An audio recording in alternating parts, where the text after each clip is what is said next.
오늘은 기독교 강요 1권 17장 섭리의 유익이라는 주제로 나누고자 합니다. 여러분, 성경을 읽다 보면은 하나님이 후회하시는 것처럼 느껴지는 구절 있잖아요. 하지만 그것은 인간의 표현이지 하나님의 속성을 의미하지는 않아요. 하나님의 섭리는 과거, 현재, 미래 모든 일을 다 포함합니다. 하나님의 섭리는 모든 만물의 결정적 원리예요.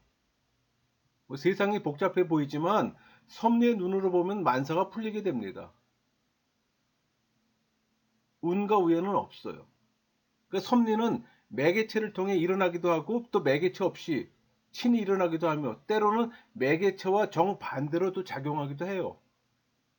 그 섭리는 인류 역사 가운데 나타나지만 특별히 이 섭리의 목적은 교회를 보호하고 다스리는 데 있다는 겁니다. 여러분, 성경적 섭리에 대해서 우리가 좀 취하는 세 가지 자세가 있어요. 그 하나님의 섭리는 과거만 아니라 미래와 관련해서 생각해야 된다는 거예요.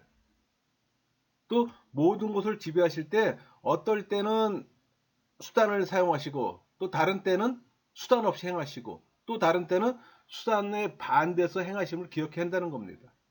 그러니까 원인의 개념으로서 수단이에요. 누구를 통해 역사할까요? 때로는 유기된 자를 통해서도 역사하세요.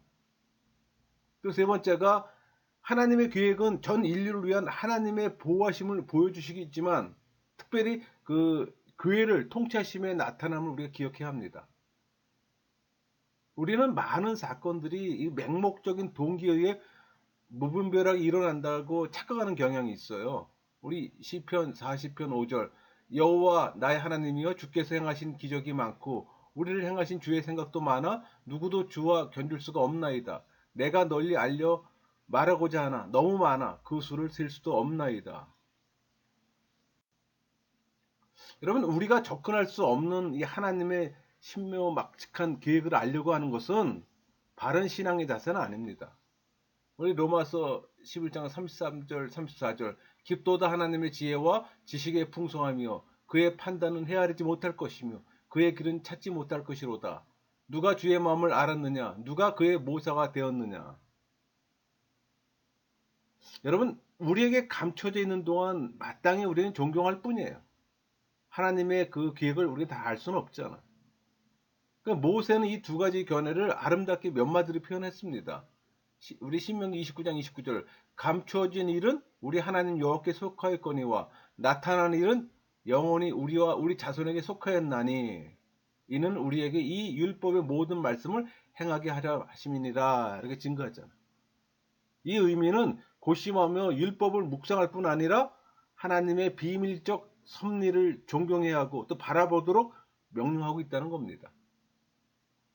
하나님의 지혜는 우리의 지혜와는 비교할 수가 없잖아요.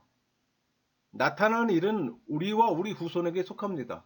그렇다면 감춰진 일은 오직 하나님께만 속하는 거예요.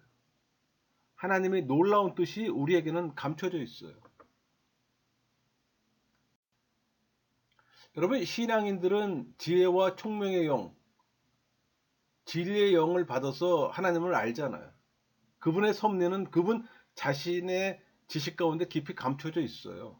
우리 이사야 11장 2절 그의 위에 여호와의 영 곧 지혜와 총명의 영이요 모략과 재능의 영이요 지식과 여호와를 경외하는 영이 강림하시리니 지혜와 총명의 영이 나오잖아요. 그 다음에 요한복음 14장 7절 그는 진리의 영이라 세상은 능히 그를 받지 못하나니 이는 그를 보지도 못하고 알지도 못함이라. 그러나 너희는 그를 아나니 그는 너희와 함께 거하시며 또 너희 속에 계시겠습니다. 진리의 영이 언급되잖아. 그러니까 지혜의 영, 진리의 영이 우리에게 임하기 때문에 우리가 하나님에 대한 지식을 바르게 알 수가 있는 거예요. 그러니까는 성령 세례 받지 않은 사람들에겐 알 수 없는 영적 세계가 있잖아요. 아무리 공부를 많이 해도 그건 지적으로 접근하는 거지 영적으로 접근하는 게 아니잖아요. 그러니까 우리는 오직 하나님의 뜻을 위한 어떤 의의 유일한 법칙이자 가장 의로운 명분을 여기고 겸손히 그분을 찬양해야 합니다. 하나님은 당신의 뜻을 율법을 통해 계시하셨어요. 우리 어거스틴이 말했듯이 하나님의 섭리는 영원한 율법입니다. 어떤 이는 기도를 통해서 이 하나님의 확정된 작정을 변결시킬 수 있다고 억지 주장하는 사람들이 있어요. 무지의 소치입니다. 하나님은 자신의 일을 계획하고 행하심에 있어서 최고의 이유를 가지고 계세요. 그러니까 만사에 있어서 가장 의로운 원인은 하나님의 뜻입니다. 그러니까 하나님의 뜻을 나타내는 라틴어 이 볼란타스는 의지라고도 번역해요. 그러니까 이 단어는 마음으로 뜻하는데 머무는 것이 아니라 뜻한 대로 행하고자 하는 어떤 의향까지 포함하는 거예요. 그러니까 주께서 낫게 하신 맹인이 나면서부터 소경이 된 것은 하나님이 하신 일을 나타내고자 하심이었어요. 우리 요한복음 9장 3절 말씀처럼 예수께서 대답하시되 이 사람이나 그 부모의 죄로 인한 것이 아니라 그에게서 하나님이 하신 일을 나타내고자 하심이라. 이렇게 증거하잖아요. 그러니까 우리는 하나님의 섭리의 비밀을 다 알 수는 없어요. 그게 한계입니다. 다만 우리에게 필요한 것은 하나님 앞에서 겸손함입니다.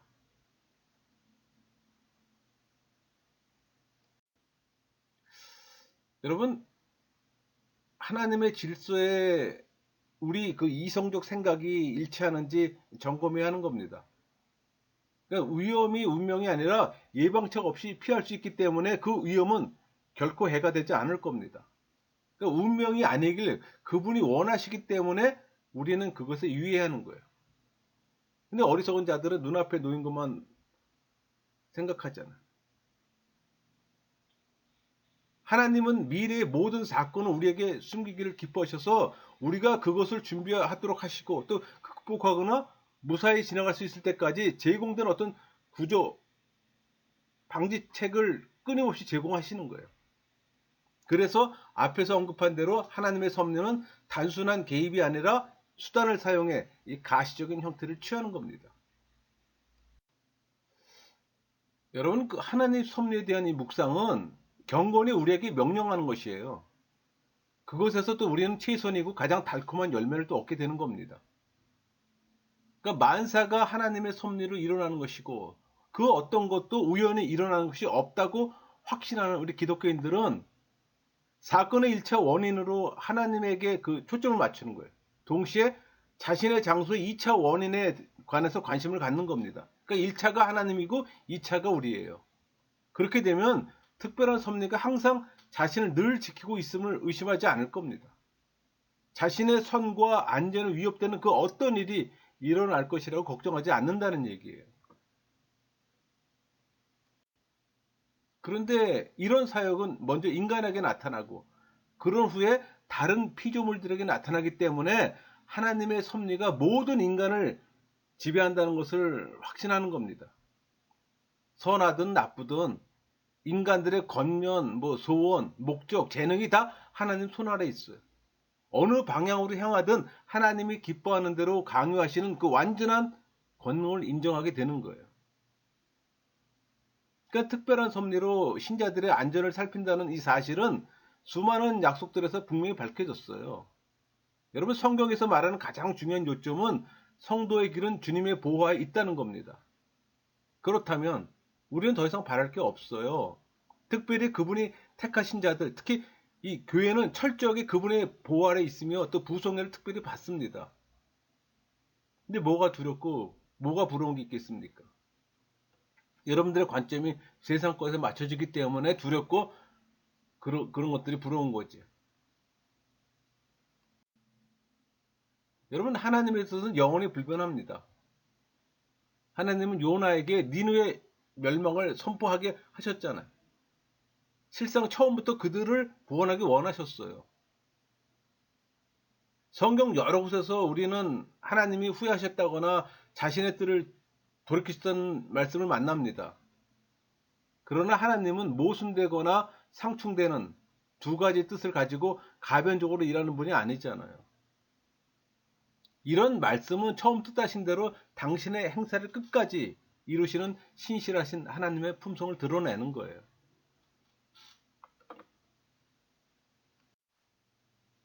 여러분, 하나님의 이 보성국 사랑이 우주의 만물과 또 인류와 교회를 지배해요.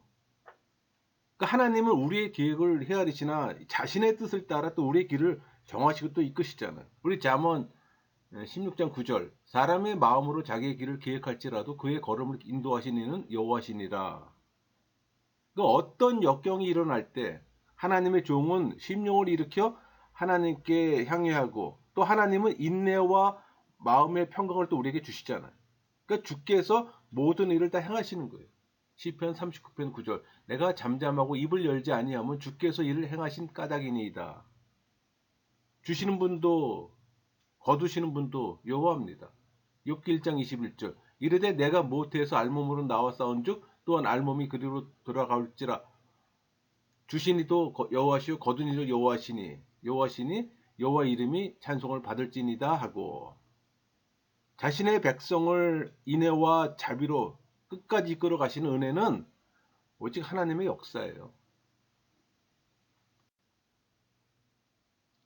특별히 이 섭리의 목적은 교회를 다스리고 보호하는 데 있습니다. 때로는 원인이 깊이 감춰 있어 우리가 섭리를 알 수 없어요. 인간의 생각이 짧아 하나님의 깊으신 뜻을 우리가 헤아릴 수가 없는 겁니다. 여러분 섭리를 알려면 성경으로 돌아가야 되는 거예요. 율법을 통해서 하나님의 뜻을 알리셨어요. 또 복음에는 하나님의 뜻과 사랑이 깊이 나타나 있잖아요. 그러니까 모든 일을 작정하고 다스리는 이 하나님의 은밀한 뜻을 겸손한 마음으로 받아들이고 또 동시에 이미 분명히 밝혀주신 이 하나님의 뜻에 순종해야 됩니다.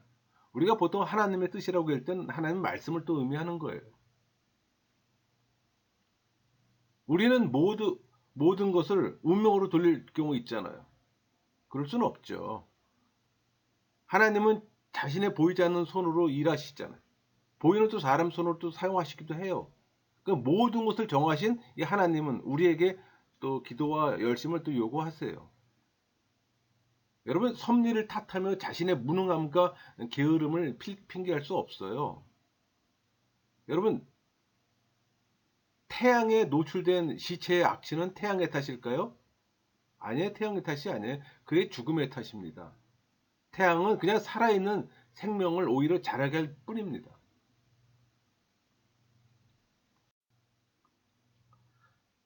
하나님은 또 사람을 사용해 당신의 일을 또 이루세요. 우리 하나님을 주저자라고 하잖아요. 사람은 그분의 또 일꾼이고. 그 하나님의 뜻이 제일 원인입니다. 하나님은 사람을 2차적 원인으로 또 사용하세요. 경건한 사람은 하나님은 자신의 뜻이 아니면 어떤 일도 이루지 아니하시되 또 그 뜻이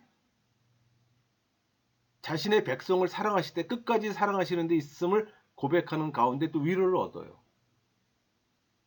그러니까 우리가 신실하신 하나님을 찬양하는 것은 그분의 뜻을 다 알 수는 없지만 그분은 우리를 사랑하시기에 항상 미쁘시다는 사실을 믿기 때문입니다. 우리 고린도 후서 1장 18절 말씀처럼 하나님은 미쁘시니라 우리가 너에게 한 말은 이해하고 아니라 함이 없노라.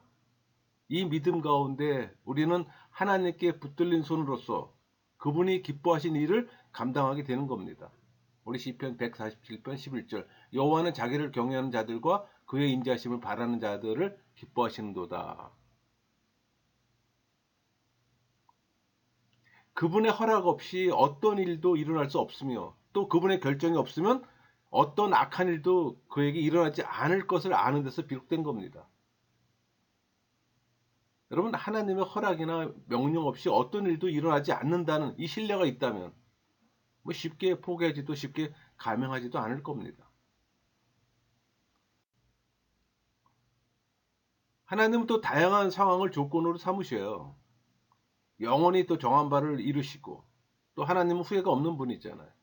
간혹 그분이 후회하신다고 말씀하신 것은 자신의 뜻을 돌이키겠다는 것이 아니라 처음 뜻을 그대로 이루고자 하시는 당신의 간절함을 우리 수준에 맞춰 드러내신 겁니다.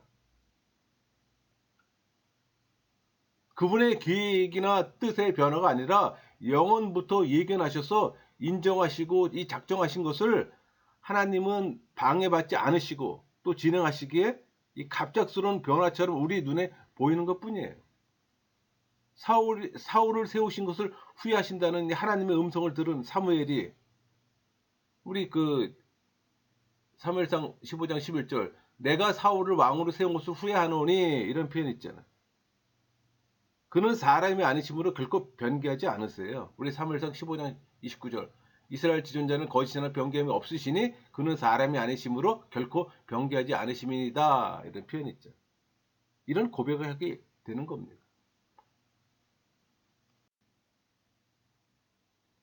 하나님의 섭리를 알면 알수록 분노와 불안에서 해방될 수가 있어요. 하나님은 범사에 또 합력해 하나님의 자녀를 유익하게 하고 또 선을 이루시잖아요. 로마서 8장 28절 말씀처럼 우리가 알거니와 하나님을 사랑하는 자 곧 그의 뜻대로 부르심을 입은 자들에게는 모든 것을 합력하여 선을 이루느니라. 하나님의 자녀들은 자기에게 닥치는 모든 일들을 자기에게 복이 되고 유익이 될 것이라고 믿어야 합니다. 여러분 섭리를 믿을 때 조심해야 할 것이 있어요. 하나님의 섭리의 도구로 사용되는 중간 원인들을 무시해서는 안 된다는 겁니다. 그러니까 어떤 좋은 사람들을 만났을 때 우선 그 일의 원작자이신 하나님께 찬송과 감사드리고 또 그 일에 사역자로 쓰임받는 사람에 대해서도 존경심과 감사하는 마음을 가져야 한다는 겁니다. 이 말은 우리를 돕는 사람이 많다고 뭐 사람만을 신뢰하거나 반대로 아무도 없다고 불안해하고 두려워하지 말라는 겁니다.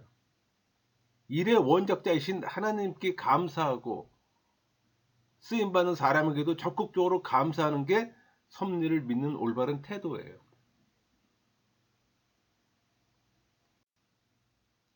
이렇게 해서 우리가 17장을 마쳤는데요. 17장을 다시 한번 요약해 볼게요. 그러니까 미래와 과거를 연관시켜 고려해야 하는 하나님의 섭리는 우리에게 또 경건의 훈련을 시킵니다.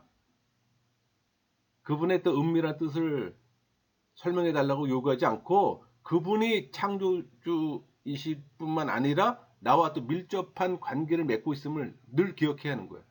또 분별할 수 있는 영을 달라고 하며 또 하나님을 경외해야 되는 겁니다. 그러니까 1차 원인이신 하나님께 마음을 향하면 불행을 가져다 준 2차 원인들로 인해 뭐 시험에 빠지거나 그런 일은 없을 거예요. 오히려 감사와 찬양을 그분께 드리게 될 겁니다. 어떤 경우든 그분의 인도하심을 따르기 위해 말씀을 통해 그분의 섭리를 항상 묵상해야 하는 거예요. 그래서 여러분 항상 말씀 보고 묵상해야 되는 이유가 바로 그거예요. 그래야 하나님 뜻을 알 수가 있고 하나님의 인도하심을 알 수가 있는 거예요. 그렇지 않으면 늘 악한 것들에 둘러싸여 여러분들이 경건하게 살아가는 게 쉽지가 않아요. 그러니까 하나님이 후회하시는 것처럼 느껴지는 성경 구절들이 있지만 그건 인간의 표현이지 하나님의 속성이 아니라는 거 그건 꼭 기억하셔야 됩니다. 마치겠습니다.